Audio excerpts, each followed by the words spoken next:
Hi everyone. How are you today? I hope you are always healthy. Welcome back to my channel.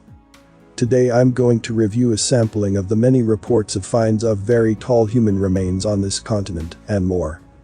I got this from a book by Richard J. Dewhurst called The Ancient Giants Who Ruled America, The Missing Skeletons and the Great Smithsonian Cover-Up. Please check the description to know more. There are many interesting topics there, and not all of them can be covered here. I know that my video quality is far from good, but I hope the content is understandable.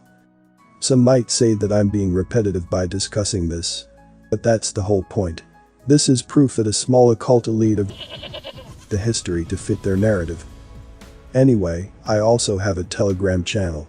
There, I will share various information that I cannot share here. Don't forget to subscribe to my backup YouTube channel, the link is also in the description box below. So, without further ado, fasten your pants and let's get started.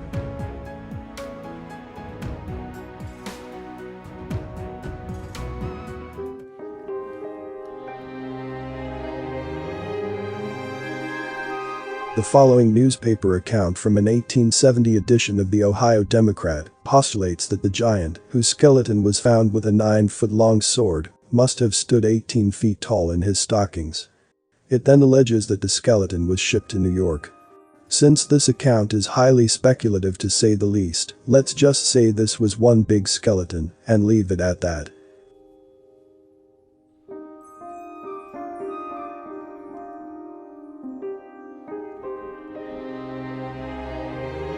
Ohio Democrat, January 14, 1870. On Tuesday morning last, while Mr. William Thompson, assisted by Mr. Robert R. Smith, was engaged in making an excavation near the house of the former, about half a mile north of West Hickory, preparatory to erecting a derrick, they exhumed an enormous helmet of iron, which was corroded with rust. Further digging brought to light a sword, which measured 9 feet in length. Curiosity incited them to enlarge the hole, and after some little time, they discovered the bones of 2 enormous feet.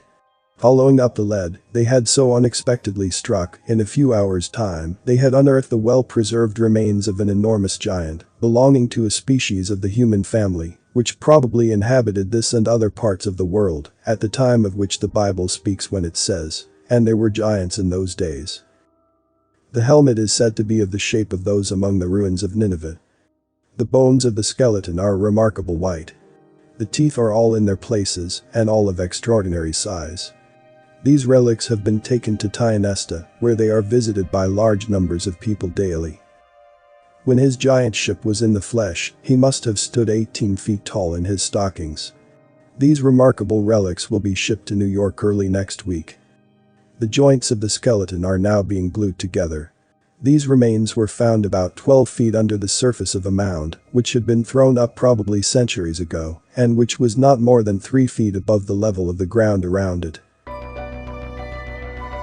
Before I continue the video, please give a like if you'd learned something. And don't forget to subscribe, and also click the notification bell too, so you won't miss any update. And watch to the end to avoid misunderstanding. Thank you.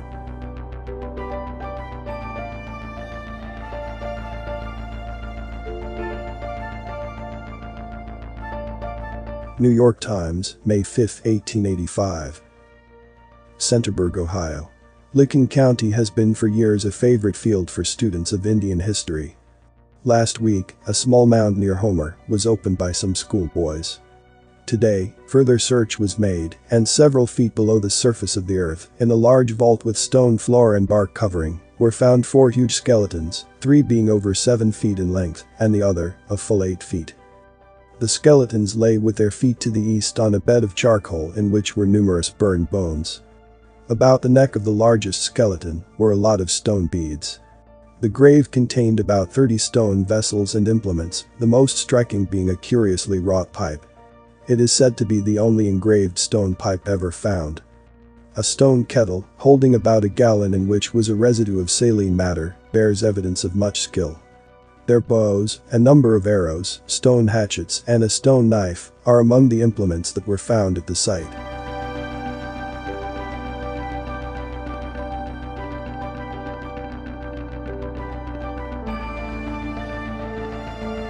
Ohio Morning Sun News Herald, April 14, 1904.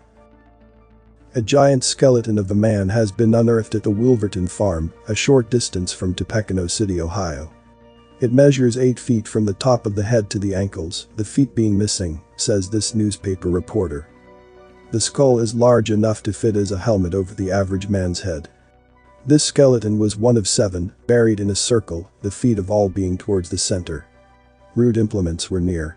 The skeletons are thought to be those of mound builders.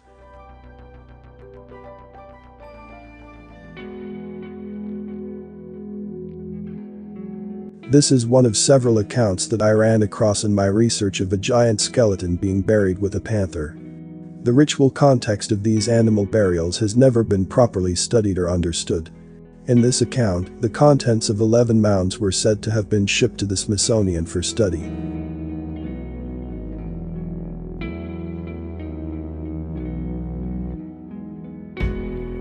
Cincinnati Commercial Gazette, September 26, 1889.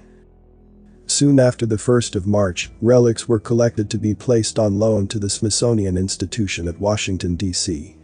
During the last 2 months, 11 mounds have been opened and their contents taken to the museum and placed on exhibition. These mounds vary in height, from 8 to 30 feet, are generally conical in shape, and contain all the way from 300 to 10,000 square yards of dirt. They were built by the Aborigines of this country hundreds of years ago to serve as burial places for the distinguished dead. They are generally placed near some stream in a valley, and not infrequently on high points of land, which command a good view of the country, but the larger ones are in the valleys. These mounds are usually composed of clay, sometimes of sand, and often have layers of charcoal or burnt clay in them. These layers are often as brightly colored as if they had been painted. About 5 feet above this layer, or 9 feet from the summit of the mound, was a skeleton of a very large individual, who had buried by the side of it the bones of a panther. Whether the person had killed the panther and it was buried with him as an honor, or whether the panther had killed the individual, one cannot say. 43 mounds opened. This much, however, can be said, that in 43 mounds opened, no find of this nature has been made. It is therefore quite interesting and important. The skull of this panther was very large, teeth very long and sharp. It would take a mound builder of a great deal of nerve to attack a beast of this size if he had nothing but a stone hatchet and bow and arrows to defend himself with. Regular skeleton found next to giant. Just below this skeleton and lying on the layer of buried bones was a medium-sized personage who had buried around his neck in the manner of a necklace, between his upper and lower jaw, 147 bone and shell beads. The shell beads were made from the thick part of conch and pyrrhus shells. These shells must have been carried from the Atlantic Ocean, as they are ocean shells, and not found inland, or the tribe to which the man belonged may have traded with tribes near the ocean and thereby got the beads.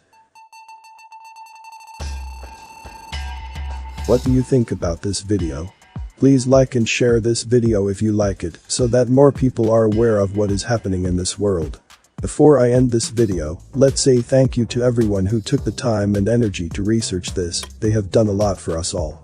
Please subscribe to watch the next upcoming videos. Thank you for watching the video until the end. I hope this information is useful for all of us.